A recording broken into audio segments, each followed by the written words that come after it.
35. The Apostha and Patimokkha. When Seniya Bimbisara, the king of Magadha, was advanced in years, he retired from the world and led a religious life. He observed that there were Brahmanical sects in Rajgriha keeping sacred certain days, and the people went to their meeting houses and listened to their sermons concerning the need of keeping regular days for retirement from worldly labors and religious instruction. The king went to the Blessed One and said, "The Parivrajak, who belong to the Tithya school, prosper and gain adherents because they keep the 8th day and also the 14th or 15th day of each half month. Would it not be advisable for the reverend brethren of the Sangha also to assemble on days duly appointed for that purpose?" And the Blessed One commanded the bhikkhus to assemble on the 8th day and also on the 14th or 15th day of each half month, and to devote these days to religious exercises. A bhikkhu duly appointed should address the congregation and expound the Dharma. He should exhort the people to walk in the eightfold path of righteousness. He should comfort them in the vicissitudes of life and gladden them with the bliss of the fruit of good deeds. Thus the brethren should keep the Uposatha. Now the bhikkhus, in obedience to the rule laid down by the Blessed One, assembled in the vihar on the day appointed, and the people went to hear the Dharma, but they were greatly disappointed, for the bhikkhus remained silent and delivered no discourse. When the Blessed One heard of it, he ordered the bhikkhus to recite the Patimokkha, which is a ceremony of disburdening the conscience, and he commanded them to make confession of their trespasses so as to receive the absolution of the order. A fault, if there be one, should be confessed by the bhikkhu who remembers it and desires to be cleansed. For a fault, when confessed, shall be light on him. And the Blessed One said, the Patimokkha must be recited in this way. Let a competent and venerable bhikkhu make the following proclamation to the Sangha: May the Sangha hear me. Today is Uposatha, the 8th, or the 14th or 15th day of the half month. If the Sangha is ready, let the Sangha hold the Uposatha service and recite the Patimokkha. I will recite the Patimokkha. And the bhikkhus shall reply, we hear it well and we concentrate well our minds on it, all of us. Then the officiating bhikkhu shall continue, let him who has committed an offense, confess it. If there be no offense, let all remain silent. From your being silent I shall understand that the reverend brethren are free from offences. As a single person who has been asked a question answers it, so also, if before an assembly like this a question is solemnly proclaimed 3 times, an answer is expected. If a bhikkhu, after a 3-fold proclamation, does not confess an existing offense which he remembers, he commits an intentional falsehood. Now, reverend brethren, an intentional falsehood has been declared an impediment by the Blessed One. Therefore, if an offense has been committed by a bhikkhu who remembers it and desires to become pure, the offense should be confessed by the bhikkhu, and when it has been confessed, it is treated duly. 36. The Schism. While the Blessed One dwelt at Kosambi, a certain Bhikkhu was accused of having committed an offense, and, as he refused to acknowledge it, the Brotherhood pronounced against him the sentence of expulsion. Now, that Bhikkhu was erudite. He knew the Dharma, had studied the rules of the order, and was wise, learned, intelligent, modest, conscientious, and ready to submit himself to discipline. And he went to his companions and friends among the bhikkhus, saying, "This is no offense, friends, this is no reason for a sentence of expulsion. I am not guilty. The verdict is unconstitutional and invalid. Therefore I consider myself still as a member of the order. May the venerable brethren assist me in maintaining my right." Those who sided with the expelled brother went to the bhikkhus who had pronounced the sentence, saying, "This is no offense." While the bhikkhus who had pronounced the sentence replied, "This is an offense." Thus altercations and quarrels arose, and the Sangha was divided into two parties, reviling and slandering each other. And all these happenings were reported to the Blessed One. Then the Blessed One went to the place where the bhikkhus were, who had pronounced the sentence of expulsion, and said to them, "Do not think, O bhikkhus, that you are to pronounce expulsion against a bhikkhu, whatever be the facts of the case, simply by saying, 'It occurs to us that it is so, and therefore we are pleased to proceed thus against our brother.' Let those bhikkhus who frivolously pronounce a sentence against a brother who knows the Dharma and the rules of the order, who is learned, wise, intelligent, modest, conscientious, and ready to submit himself to discipline, stand in awe of causing divisions. They must not pronounce a sentence of expulsion against a brother merely because he refuses to see his offense."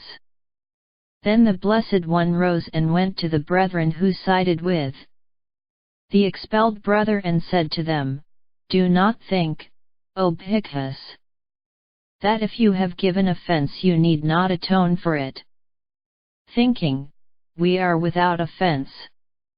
When a bhikkhu has committed an offense, which he considers no offense while the brotherhood consider him guilty, he should think, 'These brethren know the Dharma and the rules of the order, they are learned, wise, intelligent, modest, conscientious, and ready to submit themselves to discipline.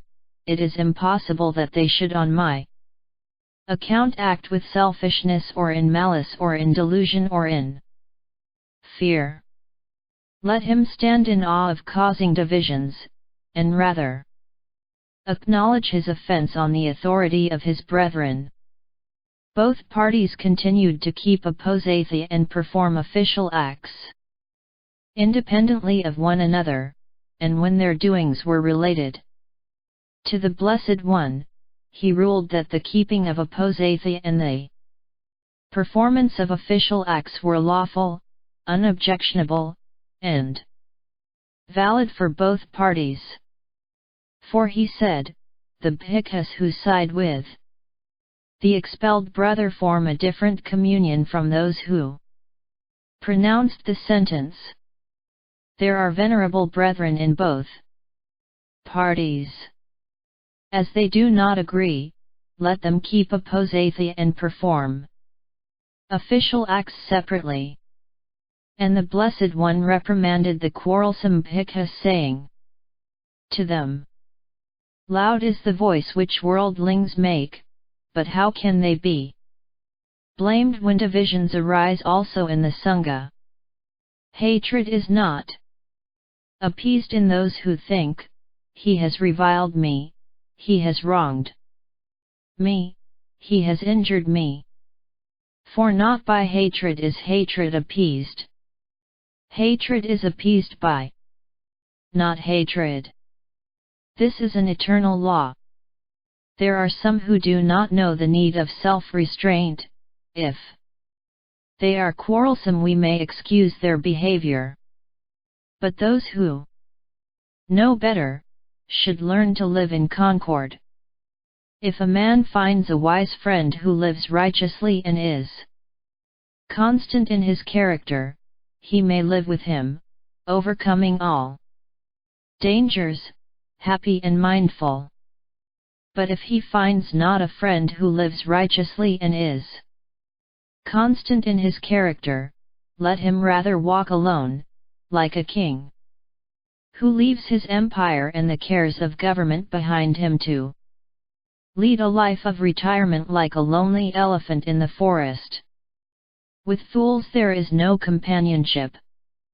Rather than to live with men who are selfish, vain, quarrelsome, and obstinate, let a man walk alone.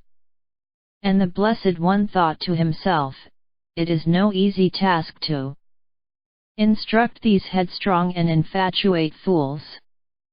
And he rose from his seat and went away. 37. The re-establishment of concord. Whilst the dispute between the parties was not yet settled, the Blessed One left Kosambi, and wandering from place to place he came at last to Savathi. And in the absence of the Blessed One the quarrels grew worse, so that the Jay devotees of Kosambi became annoyed, and they said, "These quarrelsome monks are a great nuisance and will bring upon us misfortunes." Worried by their altercations, the Blessed One is gone, and has selected another abode for his residence. Let us, therefore, neither salute the bhikkhus nor support them. They are not worthy of wearing yellow robes, and must either propitiate the Blessed One, or return to the world. And the bhikkhus of Kosambi, when no longer honored and no longer supported by the lay devotees, began to repent and said, "Let us go to the Blessed One and let him settle the question of our disagreement." And both parties went to Savatthi to the Blessed One. And the Venerable Sariput, having heard of their arrival, addressed the Blessed One and said, "These contentious, disputatious, and quarrelsome bhikkhus of Kosambi, the authors of dissensions, have come to Savathi. How am I to behave, O Lord, toward those bhikkhus?" "Do not reprove them, Sariput," said the Blessed One, "for harsh words do not serve as a remedy and are pleasant to no one. Assign separate dwelling places to each party and treat them with impartial justice. Listen with patience to both parties. He alone who weighs both sides is called a muni. When both parties have presented their case, let the Sangha come to an agreement and declare the re-establishment of concord." And Pujapati, the matron, asked the Blessed One for advice, and the Blessed One said, "Let both parties enjoy the gifts of lay members, be they robes or food, as they may need, and let no one receive any noticeable preference over any other." And the Venerable Upali, having approached the Blessed One, asked concerning the re-establishment of peace in the Sangha, "Would it be right, O Lord," said he, "that the Sangha to avoid further disputations, should declare the restoration of concord without inquiring into the matter of the quarrel. And the Blessed One said, if the Sangha declares the re-establishment of concord without having inquired into the matter, the declaration is neither right nor lawful. There are two ways of re-establishing concord, one is in the letter, and the other one is in the spirit and in the letter. If the Sangha declares the re-establishment of concord without having inquired into the matter, the peace is concluded in the letter only. But if the Sangha, having inquired into the matter, and having gone to the bottom of it, decides to declare the re-establishment of concord, the peace is concluded in the spirit, and also in the letter. The concord re-established in the spirit and in the letter is alone right and lawful. And the Blessed One addressed the Bhikkhus and told them the story of Prince Dinghavu, the long-lived. He said, in former times, there lived at Benares a powerful king whose name was Brahmadatta of Kasi, and he went to war against Digiti, the long-suffering, a king of Kosala, for he thought, the kingdom of Kosala is small and Digiti will not be able to resist my armies.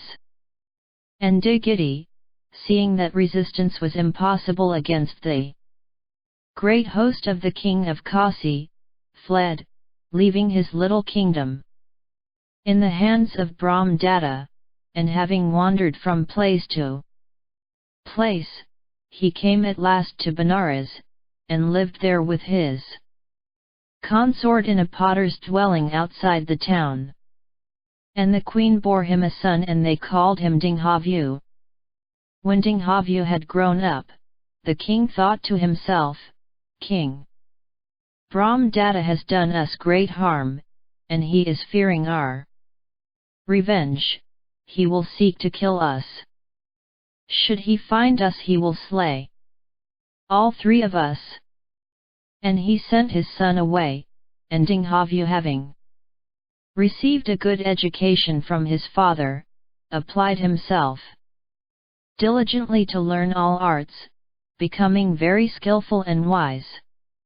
At that time the barber of King Digiti dwelt at Benares, and he saw the king, his former master, and, being of an avaricious nature, betrayed him to King Brahmadatta.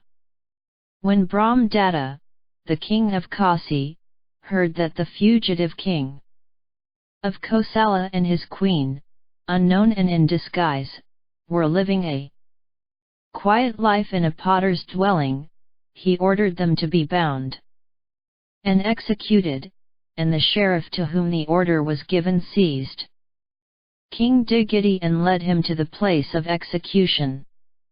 While the captive king was being led through the streets of Benares, he saw his son who had returned to visit his parents, and, careful not to betray the presence of his son, yet anxious to communicate to him his last advice, he cried, O Dinghavu, my son, be not far-sighted, be not near-sighted, for not by hatred is hatred appeased, hatred is appeased by not hatred only. The king and queen of Kosala were executed, but Dinghavu their son bought strong wine and made the guards drunk.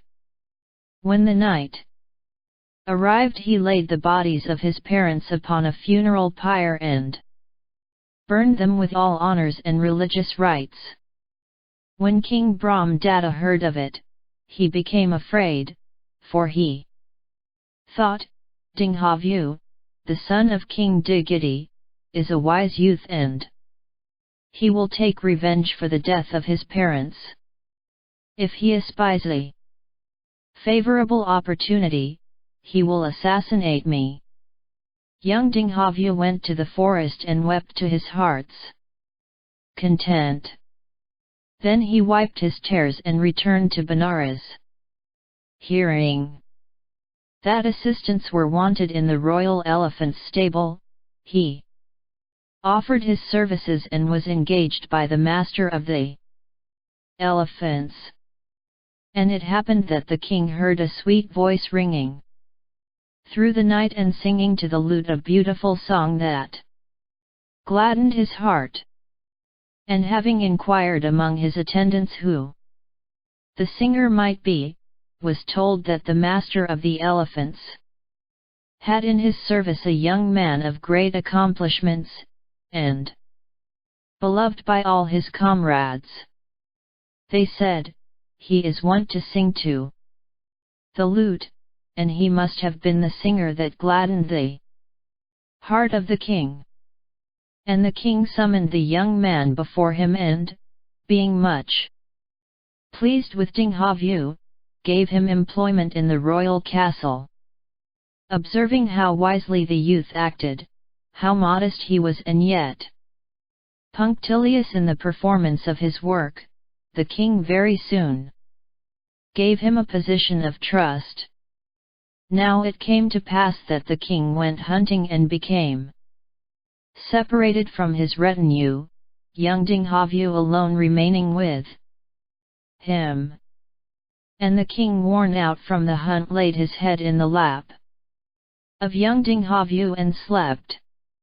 And Dinghavu thought, "People will forgive great wrongs which they have suffered, but they will never be at ease about the wrongs which they themselves have done. They will persecute their victims to the bitter end. This King Brahmadatta has done us great injury. He robbed us of our kingdom and slew my father and my mother. He is now in my power." Thinking thus, he unsheathed his sword. Then Dinghavu thought of the last words of his father: "Be not far-sighted, be not near-sighted. For not by hatred is hatred appeased. Hatred is appeased by not hatred alone." Thinking thus, he put his sword back into the sheath. The king became restless in his sleep and he awoke, and when the youth asked, "Why art thou frightened, O king?" he replied, "My sleep is always restless because I often dream that young Dinghavu is coming upon me with his sword. While I lay here with my head in thy lap, I dreamed the dreadful dream again, and I awoke full of terror and alarm." Then the youth, laying his left hand upon the defenseless king's head and with his right hand drawing his sword, said, "I am Dinghavu, the son of King Digiti, whom thou hast robbed of his kingdom and slain together with his queen, my mother. I know that men overcome the hatred entertained for wrongs which they have suffered much more easily than for the wrongs which they have done, and so I cannot expect that thou wilt take pity on me, but now a chance for revenge has come to me." The king, seeing that he was at the mercy of young Dinghavu, raised his hands and said, "Grant me my life, my dear Dinghavu, grant me my life. I shall be forever grateful to thee." And Dinghavu said without bitterness or ill will, "How can I grant thee thy life, O king, since my life is endangered by thee? I do not mean to take thy life. It is thou, O king, who must grant me my life." And the king said, "Well, my dear Dinghavu, then grant me my life, and I will grant thee thine." Thus, King Brahmadatta of Kasi and young Dinghavu granted each other's life and took each other's hand and swore an oath not to do any harm to each other. And King Brahmadatta of Kasi said to young Dinghavu, why did thy father say to thee in the hour of his death, be not far-sighted, be not near-sighted, for hatred is not appeased by hatred. Hatred is appeased by not hatred alone. What did thy father mean by that? The youth replied, when my father, O king, in the hour of his death said, be not far-sighted, he meant, let not thy hatred go far. And when my father said, be not near-sighted, he meant, be not hasty to fall out with thy friends. And when he said, for not by hatred is hatred appeased, hatred is appeased by not hatred, he meant this, thou hast killed my father and mother, O king, and if I should deprive thee of thy life, then thy partisans in turn would take away my life, my partisans again would deprive thine of their lives. Thus by hatred, hatred would not be appeased. But now, O king, thou hast granted me my life, and I have granted thee thine, thus by not hatred hatred has been appeased. Then King Brahmadatta of Kasi thought, how wise is young Dinghavu that he understands in its full extent the meaning of what his father spoke concisely. And the king gave him back his father's kingdom and gave him his daughter in marriage. Having finished the story, the Blessed One said, brethren, yet are my lawful sons in the faith, begotten by the words of my mouth. Children ought not to trample underfoot the counsel given them by their father, do ye henceforth follow my admonitions.